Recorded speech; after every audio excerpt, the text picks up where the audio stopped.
आज का online class में हम डीएलएड फर्स्ट ईयर के F8 के सब्जेक्ट में हम लोग देखेंगे कि मातृभाषा हिंदी का पाठ्यक्रम में स्थान निर्धारित कैसे करेंगे। और ये जो प्रश्न है ये इम्पोर्टेंट है और इसको हम लोग ध्यान से पढ़ेंगे कि ये जो हिंदी है उसमें मातृभाषा का जो पाठ्यक्रम में है जो वो स्थान निर्धारण करने के लिए किन किन बातों का हम लोग पालन करेंगे। तो पहले हम देखते हैं यहाँ पे कि मातृभाषा भावों एवं विचारों के आदान प्रदान तथा संकलन का सर्वोत्तम माध्यम तथा साधन है, जैसा कि हम इस बात को जानते हैं। और विद्यालयों में शिक्षा व्यवस्था के पाठ्यक्रम का निर्माण किया जाता है, उसी के अनुसार शिक्षण कार्यों का संचालन किया जाता है। शिक्षक तथा छात्रों के लिए उनके कार्यों का दिशा निर्देश करता है। जो विद्यालयी पाठ्यक्रमों में मातृभाषा का विशेष स्थान दिया जाता है। अब इसमें हम देखते हैं कि ब्रेल्सफोर्ड के अनुसार कि केवल एक ही भाषा में भावों एवं विचारों की अभिव्यक्ति हो सकती है। केवल एक भाषा को सहज तथा स्वाभाविक रूप से ग्रहण कर सकते हैं। यह वह भाषा होती है जिसे बालक अपने माता पिता से सीखता है, जिसमें अपनी प्रार्थनाओं एवं कष्ट को व्यक्त करता है।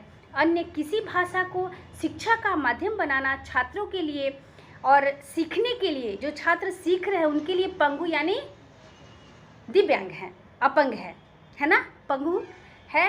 तो सबसे पहले हम छात्रों को मातृभाषा से अगर हम पाठ्यक्रम का संचालन करते हैं, मातृभाषा के द्वारा हम पाठ्यक्रम का निर्धारण करते हैं, तो उससे क्या होता है, आसान हो जाता है और वो अपने भाव और विचारों को अभिव्यक्त कर सकता है।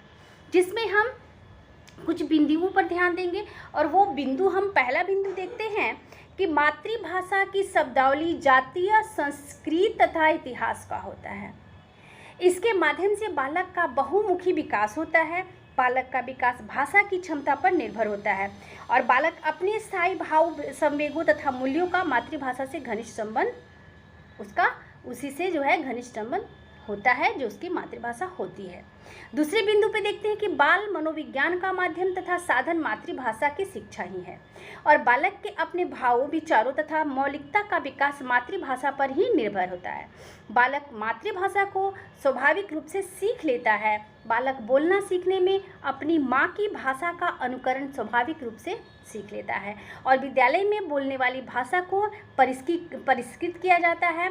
और जिससे क्या होता है कि जब वो अपनी माँ की भाषा अपनी मातृभाषा को लेकर के जाता है और जब विद्यालयी भाषा में प्रवेश करता है तो वहाँ से वो धीरे धीरे अपनी विद्यालयी भाषा में प्रवेश करते जाता है।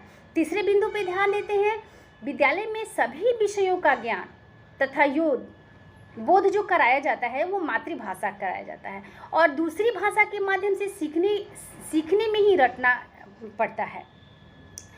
क्या है कि जब हम दूसरी भाषा को कहते तो उसको रटते हैं और भावों एवं विचारों की अभिव्यक्ति के लिए शब्दों का चयन करना पड़ता है। इसीलिए मातृभाषा के माध्यम से हम अन्य विषयों को सीखने तथा बोधगम्य करने में सरलता होती है।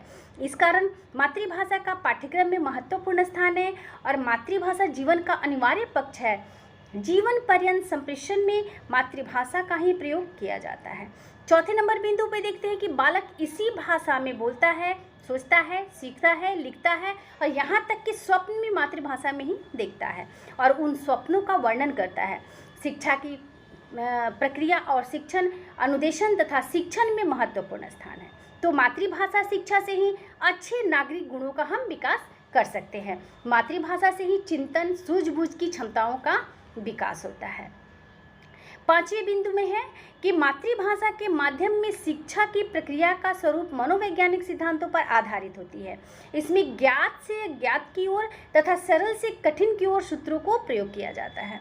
और 6 नंबर में है विद्यालयी पाठ्यक्रम में मातृभाषा को समुचित स्थान न देने से बालकों का विकास अधूरा ही रहा रहता है और उनके भावों एवं विचारों की अभिव्यक्ति में स्वाभाविकता नहीं आ पाती है तथा सांस्कृतिक मूल्यों का समुचित विकास भी नहीं हो पाता है।